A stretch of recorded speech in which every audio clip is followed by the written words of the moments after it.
So this steak marinade is very simple. Literally all you're going to need is a steak of your choice. This is an Angus top round. You're going to need salt and pepper, of course. A quarter cup of soy sauce. A quarter cup of Worcestershire sauce. I can actually say it. About a eighth cup of spicy brown mustard or Dijon. I'm going with spicy brown right now. Quarter cup of balsamic vinegar. A little bit of about a teaspoon of ginger paste. And a quarter cup of avocado or olive oil. I'm going avocado oil here. So to start, just mix the quarter cup of the balsamic vinegar, quarter cup soy sauce, quarter cup avocado oil, and quarter cup of Worcestershire sauce, and season with a little bit of salt. Next, add the teaspoon of the ginger paste, and then the eighth cup of spicy brown mustard, and we are just gonna whisk this together. I'm also going to add a little bit of garlic powder for seasoning. Would use fresh cloves, do not have any right now, so garlic powder it is. Just trying to get a smooth consistency here. The spicy brown mustard is going to thicken this up a little bit, and then we're just going to give it a taste and see how it goes. Now the only real difference between this and the pork chop marinade that I made is that there's no brown sugar in this. I don't want this to be sweet, like you kind of want pork to be sweeter. I like my beef a little bit more savory. Then as you can see, all I've done here is I've added the marinade to the bag with my Angus steak, and I'm just going to kind of work it around a little bit. I want to make sure there's as little air in the bag as possible, just so it can coat the steak evenly, not a lot of moisture gets in there.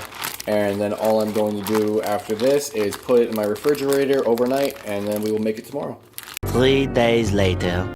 Alright, it's been 3 days around there. And I'm finally ready to cook this steak. I've never marinated anything this long. Like the pork chops I made on the channel, those marinated for like 3 hours. So a 3-day marinated steak. You can see the colors change. Hopefully it's worth it. It's been a long time coming. Alright, starting it off, hot pan on high heat. I'm going to put about a tablespoon of avocado oil in just to get it cooking. There's a lot of liquid in it obviously already.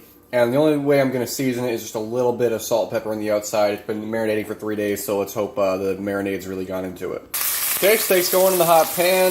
Like I said, I'm just going to season it lightly with salt and pepper. Very hot pan right now. I'm trying to get about a medium to medium rare temperature on the steak. So yeah, let's just let it go for now. Alright, I flipped the steak. I lowered the heat a little bit. And I just threw a little bit of butter in the pan, which is kind of starting to burn right now, I'm not going to lie. So I can baste the steak. Now basting is literally just doing this, watch spoon, get the butter, and then just kind of, I mean, you have to tilt the pan. I can't really do that with one hand. But just tilt the pan, get the butter on the spoon, and then just cover the steak in the butter. Gordon Ramsay loves it. Alright, and it's that simple, just a quick sear on both sides. I'd say about 3 to 4 minutes on each side, depending on how you like it done. And now I'm just going to let it rest so the blood and the juices can start to, become even more delicious and the blood kind of drains out of the steak. I'm not going to cut into it yet because you don't want to lose all those juices because that's where the flavor is. So steak's been resting for a couple minutes now. This is probably just something Gordon Ramsay said one time, that's why I do it. But you want to let the steak rest for about half the time that it cooked for. So if it cooked for 8 minutes, rest it for 4 minutes, and so on. But that temperature is medium rare. You have a ruby red in the middle, slowly turning into brick red, a little pinkish, and then the sear on the outside.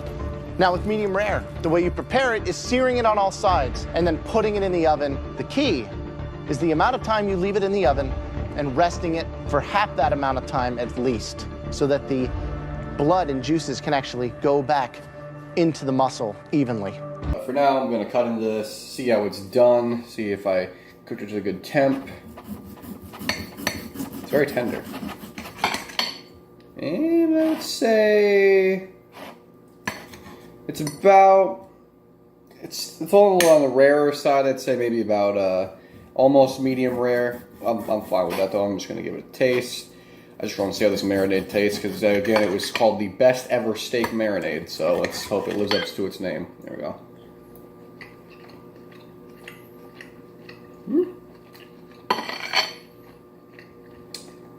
It's pretty good. It's pretty good. A little sweet. You definitely taste the soy sauce. Definitely taste the balsamic vinegar. But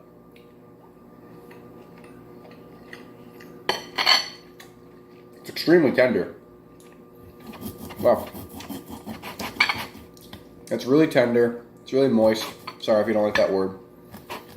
And It's packed with flavor.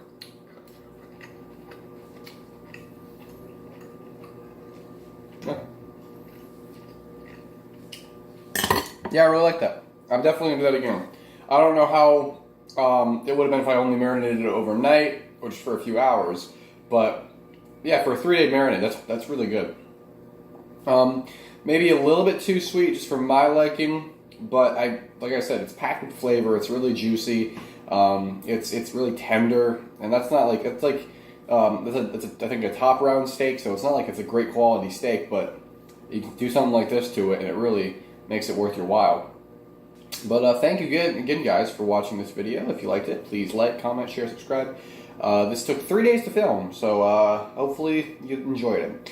And if not, then I'm sorry. Maybe something else is to your liking. But yeah, let me know in the comments what you want me to make next. Let me know what kind of foods you want me to make, any ideas you've got. I'm always open to suggestions. So thanks again, guys, and this is delicious. Definitely try it out. And in the meantime, wash your hands, stay safe, and I will see you guys next time.